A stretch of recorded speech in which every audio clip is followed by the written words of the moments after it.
Hi, folks. A very warm welcome to season 5, episode 13 of the Lemons and Pineapples podcast with me, Emma O'Brien. Today, I'm going to be sharing with you and talking to you about ancestral allegiances and how hidden family loyalties could be keeping you stuck. If you caught my last episode, I was sharing about family constellations and how this is a modality I have trained in, and how powerful and profound it is to be able to accelerate a healing journey and really give a greater insight and context into the stories and the patterns and the things we often struggle with in our lives. I think there's one thing that makes us distinctly human is we often all have challenges that we can relate to. But what if the thing that's keeping you stuck in your life isn't some sort of personal failing, isn't some sort of character flaw, but some pattern of unconscious love that is happening for you and was set up when you were very small in order for you to keep your status of belonging within your family system? We can unconsciously limit our happiness, our ability to earn money, our level of success, and our happiness in relationships to remain loyal to our family system so that we can continue to belong. So, for instance, you might have grown up in a family where there wasn't very much money or there was a struggle around money. And no matter how hard you try to change that, you still find that money is a struggle for you. It's quite possibly a hidden loyalty that's happening there. And these things can also show up in relationships. So maybe you find yourself being very unhappy in every relationship you're in, even though you pick a different person and even though you think you've changed the dynamic.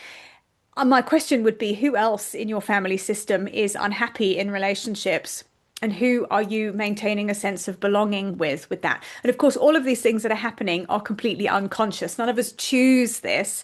It's just the loyalties that happen in our family system that when we're very small, we take it on and we're like, okay, this is how I have to be in order to maintain my bond with this person or in the family system.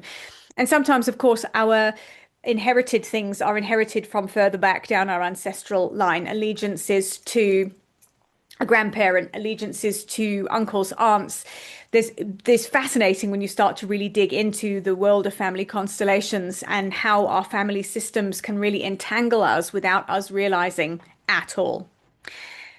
So the thing with family constellations is really, and a great question to sit with that I like to sit with when I'm doing this is, can we honor where we have come from without repeating it? And often our repeating of things, like I've said, is very unconscious. So we need to do the work on the unconscious patterns in order to actually be able to consciously create change in our life. So we don't keep perpetuating the same things that we're constantly trying to escape from, but that just plague us in our lives. So hidden loyalties are unconscious agreements that we make that maintain connection and belonging. I can't have more than you is a really common one when it comes to money. I'll struggle as well, so you're not alone. If there's somebody who's very unhappy, and this can happen in relationships with money, it can happen with health, it can show up in all sorts of different ways. Or I'll carry this burden for you, which is something that came up in a constellation for a client that I did recently, that she had been very unconsciously carrying a burden of one of her parents. And it was really blocking her success. It was blocking lots of things in her life. So it was really interesting for that to come up. And the work that has come out of that is starting to really stand up for herself and set better boundaries. So, of course, I think the thing, you'll know me if you've listened to this podcast for a while, that I love all of the deep inner work. I really love the modalities that bring out realizations, but the real courageous walking of the path to change is when we integrate what's happened. And that means when we have brought something that's in our unconscious awareness into conscious awareness, how do we go forward and actually create change? And we have to do that. Only we can do that quite consciously. So that's where the post constellation work really comes up. So our family of origins are the original system that we belong to. So if you start to reflect in your life, you are part of multiple systems. So part of your family system when you grew up. When you were at school, you were in a school system, in a system of teachers, a hierarchy, friends, all sorts of things there. When you are at work, you are part of a system. And we learn, whichever system we are in, there are a particular set of rules that we have to follow in order to maintain being in the system. And the family system is where we learn what we have to do in order to belong and how we have to shift and change our true selves in order to be accepted by other people who are, of course, all working with their own internal compasses and sets of values and their own stuff that's happened to them. So this is, I mean, it is very complex. So we learn in our family system, we learn what love looks like.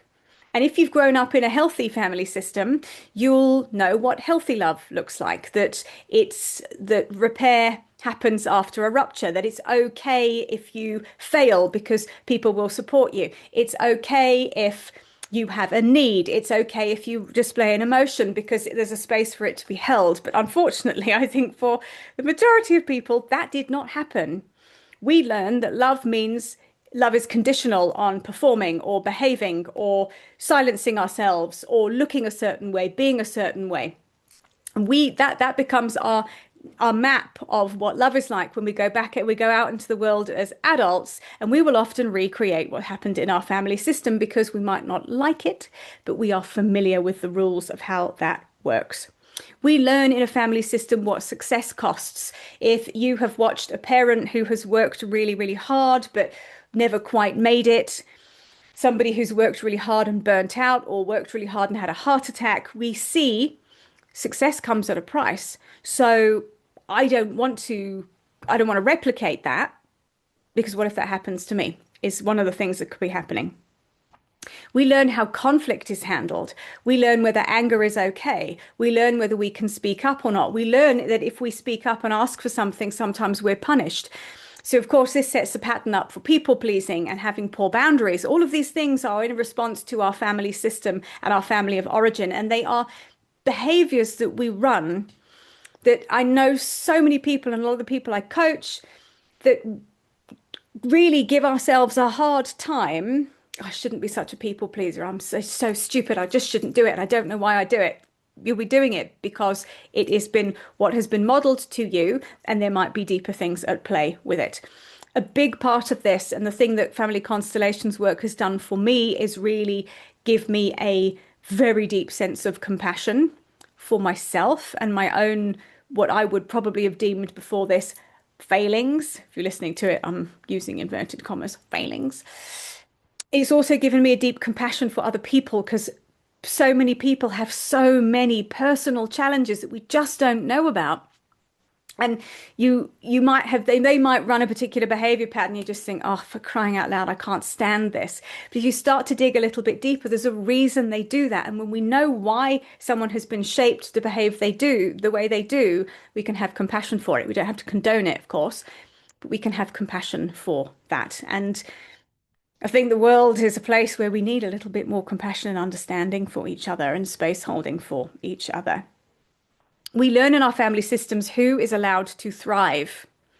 As a woman, you will have learned various things about what it means to be a woman from your family system. And a lot of this is also very ancestral stuff. We'll have learned that it's a woman's place to look after a man, perhaps. We've learned that it's women don't speak up. Women suffer in silence. Women can't have needs. Women can't be too loud. Whilst I'm talking, maybe you're recognizing some of the things that play out in your own life, and you've been thinking, oh God, I thought it was some sort of character flaw, but actually it's not. And fundamentally, in our family systems, we learn what we need to do to belong. And we take this and we carry it out into our lives as adults. And some of these things will work really, really well. Some of them will not, which is why I exist doing constellation work, because this is where we have a look at the things that don't really work and what can I do to change them and understand them. So a really good example of a family loyalty, a hidden family loyalty, would be not outperforming a parent. So let's just say you had a father who worked really, really, really hard. And maybe he kind of did really well ish, but it was always a struggle. And perhaps you find yourself repeating the same pattern that no matter what you do, there's kind of never enough, or you don't know how to be successful without the struggle.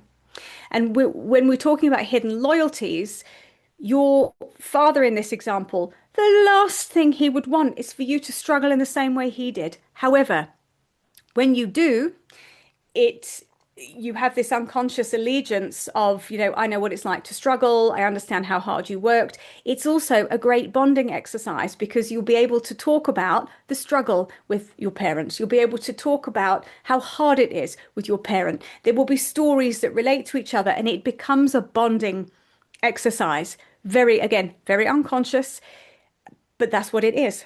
So we do these things unconsciously to maintain belonging because on an unconscious level, there's a bit of you that'll be thinking, well, if I outperform my dad, or if it's easier for me than it was for him, I'm going to feel guilty about how hard he worked. I need to show him that it was not in vain what he did, and so on and so forth. So we can start to also examine the stories we tell ourselves about these hidden loyalties we have with family members. So hidden loyalties might be showing up for you in various aspects of life. One of the big ones is recurring patterns. So whether you have there's often patterns in families where a certain thing happens to a certain person at a certain age. So you might find in your family people get to 30 and get divorced, for example, and that has happened for 3 generations, and maybe it's happened to you. Not a coincidence. There's some sort of thing happening in the family system there, some sort of hidden loyalty going on. Feeling guilty when life eases up or when things get better, or if something comes to you and you haven't really had to struggle for it when you've seen your parents really struggle for it, you can feel really guilty about that. And maybe you also sabotage it because of that to just bring the status quo back into balance. Feeling responsible for a parent's happiness, being somebody who is almost in a partner role rather than a child role, even as an adult, as in a child role with your parents. There's some sort of potential hidden loyalty going on there. Choosing familiar but painful relationship patterns. So maybe you think you get into a new relationship, you think it's not going to be like the last one, and then you find yourself feeling exactly the same. Maybe you have partners who repeatedly cheat on you. Maybe you repeatedly cheat on people and you don't know why you do it. It's a great way to start having a look at what's actually happening here. Overfunctioning. This is something that's very, very common for women in relationship, of feeling like as a woman, you have to be needed, you have to be helpful, you have to step up, you have to do anything in order to stay belonging in your marriage, your partnership, your family, your relationship family system, because that's what you've seen happen before. Or maybe it's what happened to a grandparent, and maybe you didn't know the grandparent, but you're still maintaining this loyalty with that pattern. Feeling stuck despite doing all of the work. This is something that I'm very familiar with because it's been a pattern that I've run, and it's something that I've been really working on with constellation work and energetic work. If you are doing all the things and you are showing up and you are doing everything right, but you're still not getting the results that you want, I would start to have a look at what's really energetically blocking you, because strategy doesn't always get you where you want to go if there's unconscious things happening under the surface. And of course, if you make seeing a pattern of self-sabotage showing up in your life, this is a really great place to start having a look. We can often have a really big go at ourselves when we sabotage things. So self-sabotage might look like you really want a new job. You are applying all over the show for jobs, but and you've got your CV ready and you're looking at the job application things, but when it comes to actually sending things in on time, you miss deadlines, or you make a mistake on the CV, or you go to apply for something, have a look at it, think I'd really love to do this, get really excited about it, and then just talk yourself out of it. This isn't for me. I won't get it. What's the point? This is we often really get cross with ourselves for, why am I so stupid? Why am I behaving like that? And actually, this is where we need to apply a little bit of compassion and sort of say, what might this pattern be protecting? And who might this pattern of self-sabotage be keeping me close to? We can gain a new perspective when we look in a different way with a bit of curiosity rather than judgment and rather than just being really cruel to ourselves, quite frankly. So, how constellations, family constellations, and systemic work can really help with this is it's a modality that allows you to take a very different and objective look at your family system, where you fit, and what actually might be going on under the surface to maintain the thing that you're maintaining but would rather not have to do, the thing that you know you do but have just got no idea how to break the pattern and break the cycle. So constellations, I talked a bit more about what actually happens in last week's episode, but in brief, if I'm doing a group constellation with people, I'll have a collection of people together in a space in person. The person, the client who's coming to investigate a problem or an issue, will choose somebody from the group to represent them. And then we'll choose other people from the group to represent the other players in the particular scenario. So it might be a parent, it might be something like abstract, like money, it might be a boss, it might be a block. And we pick people in to represent those and allow the knowing field that we're working in to reveal what's coming through. So, what happens when people represent, which is just this is where it's really mind-blowing with constellation work, is they will be able to tune in to the field of the person, the energetic field essentially of the person they're representing, and glean information that they can then share. So with that new information, as the client can see a different perspective and get a greater understanding of something that perhaps they haven't been able to see from a point of view before. And what I find constellations work does really, really powerfully is add a little bit more information to a situation or a little bit more context. And when we have more information and we have a greater or differing context, it's easier to shift perspective. So, for instance, I have the theme of not feeling good enough is something that comes up again and again and again for people. And often in a constellation, somebody might feel that they just can't do it. They just can't apply for a job. They're just never going to get it. They're never going to be good enough. They're never going to succeed, and they hold themselves back. And the constellation might reveal that actually that was the story of a parent, and they have been unconsciously having a hidden loyalty to that parent. And in the constellation, you can do some healing sentences and some truth statements that bring into reality and just reveal what's happening and state fact about it. And also energetically then leave that pattern with the parent. I've been carrying this for you. It's cost me. I'm going to leave your fate with you. Little sentences like that, so powerful. And that's what's happening in the healing work that goes on in a constellation. So have a listen to last week's episode to find out a little bit more about that. One-on-one work, the principle is exactly the same. I'll be working with the client more often than not online on Zoom, and I'll use little tabletop markers to map the system of who relates to where in what position, and then I will represent for the parties involved to reveal the information that comes forth with my client. And really, it is about gaining a differing perspective and a slightly kind of eagle view perspective of situations. And sometimes just that shift in perspective is all it takes to be able to say, I've been carrying something that isn't mine, and I'm not going to carry it anymore. And of course, following on from a constellation, the real work happens in noticing what comes up for you after the constellation, and then having a look at, okay, if I don't want to keep repeating the self-sabotage pattern I found myself in, I need to become aware of, I'm just about to send my CV off and I've decided I'm going to go and clean a drawer and make myself a coffee, and then the page has disappeared and I've forgotten about it. The integration work and the power of that would be committing to sitting down and not getting up until the CV has been sent off. And that does require some conscious action. And that's really how we integrate and carry the change that comes from a healing modality like a constellation into our everyday life. It's not just up to the constellation to do it, it's up to us to carry that forward and make a different choice so we can move our lives forward and we can progress in the way we want to. So I'll leave you with a question. Where are you being loyal to your family system? And how does that loyalty that is really rooted in the past affect your present? And if you don't change it in the present, how will it keep affecting your future?